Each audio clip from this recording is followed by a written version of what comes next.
2020 is over. Here's my worst mistakes and a few of the good things I did this year.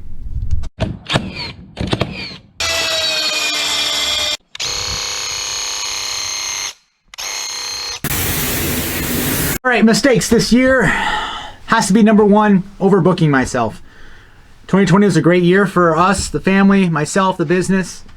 Had government shut down for 6 weeks here in Michigan, so I had 6 weeks off with my daughter. Never gonna get that back, right? So that was awesome. But I made some mistakes. Main one was overbooking myself. It feels like this entire year I've been just running, going between job and job, trying to get caught up and never getting caught up. So 2021 is going to be completely different. I don't want to be without work, but at the same time, it's been ridiculous. I think on my little dry erase board, I think I had like 8 jobs active at one time, and that's just way too many for the small crew that I have and just myself. I know myself, and I know I can't manage that. And again, I've gotten fired from a job this year. Some customers, fell through the cracks, etc., etc. Just there's so much work out there. Overbooking myself is definitely number one. Definitely number one. Number 2, not charging for estimates soon enough. Now, this is not a revenue stream. This is not a, get rich off estimates. This is a weed the bad customers out kind of thing, which is, I wasted a lot of time on people who have absolutely no intention of buying and not charging for estimates. It's not even, I think I may have charged maybe one person, going on 2 here coming up in 2021 for estimates. It's about weeding the customers out that don't want to spend, 0.05% of their budget on an estimate when, if they want their entire house, they want a second story added, but they're not willing to spend $400 or $500 for me to actually spend, 7 to 8 hours to, getting all the plans, span lengths, load bearing, numbers, all that kind of stuff. It's absolutely, it weeds out customers and goes into trying to find your ideal customer. So number 2 is absolutely not charging for estimates, or charging for estimates not nearly soon enough, because you guys should be, and depending on your skill, depending on what you guys go for as far as large jobs, charge for those estimates, because I absolutely spend a lot of time, because you want to be accurate, because I don't want to mess anything up on my end, so I have to spend time. I absolutely have to spend time on it.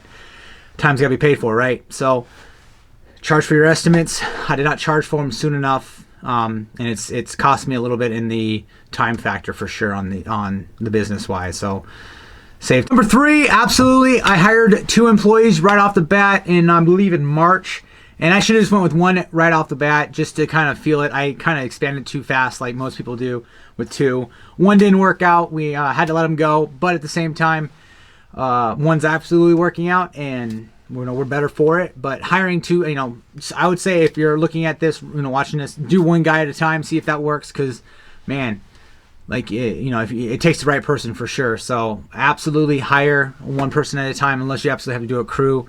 And I've also hired straight subcontractors, and they basically work for me full time. But absolutely, if you're doing full-time employment, 1 guy at a time, I wouldn't recommend going 2 or more at one time, just because it's a lot of overhead and there's drama. Like, it was weird. It's absolutely just, it's not worth it to me. If I need another full-time employee, I will add them, and that's adding them at one time, or 1 at a time, to see how they work out. Because learn from my mistakes, learn from my just learn from my past, basically. So yeah. All right, number 4, absolutely saying no to customers. I know I did that a lot better this year than the years past. I'll link in my description, last year's video. I always watch these. I'm kind of making this video for myself. I always go back and watch them to see how I did. And I'm doing better, absolutely growing, learning from mistakes, but I still need to say no more to customers. I got 1 customer right now. Probably shouldn't have took that job, but I mean, it's a lot of money, and I mean, it's hard to say no to money, but at the same time, there's other customers out there. I know my ideal customer now, and it's not them. But I have said, I've declined warranty work on certain things. Is absolutely not my problem as far as warranting jobs. So 100% learn to say no to customers. Know your customer. There's probably 2 or 3 customers that I worked on this year that we're not going back to.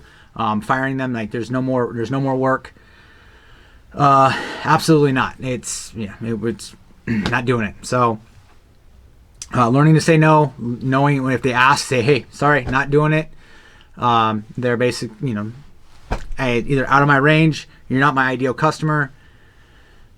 it's just time wasted. Honestly, it's just time wasted for sure. So saying no to customers is absolutely one of the things I need to learn to do better this coming year. I did say it. For past years, like I said, we're doing better, but at the same time, I made some slips through the cracks. That's it. That's all. Last one, number 5, being more organized. Absolutely. I know I'm pretty organized, but I need to be better. It's helping. I've seen it cost me some time, some materials, because I forget where they're at, and I have to go buy some more, and then I have them, I find them. So I need to be more organized. I'm going to revamp the trailer a little bit. The area where I'm sitting right now is going to be different, and we're gonna reorganize. We're gonna redo the electrical in the trailer, battery banks moving, expanding, all that kind of stuff. Charging station. We're gonna get a little more organized with it, because I have at least one full-time employee and also some subcontractors working out of this trailer, and it needs to change a little bit, but nothing crazy. I still love it. It's, you can see, I don't know if you can see, but so you can, the front end, obviously, in Vino's trailers are always kind of a little iffy.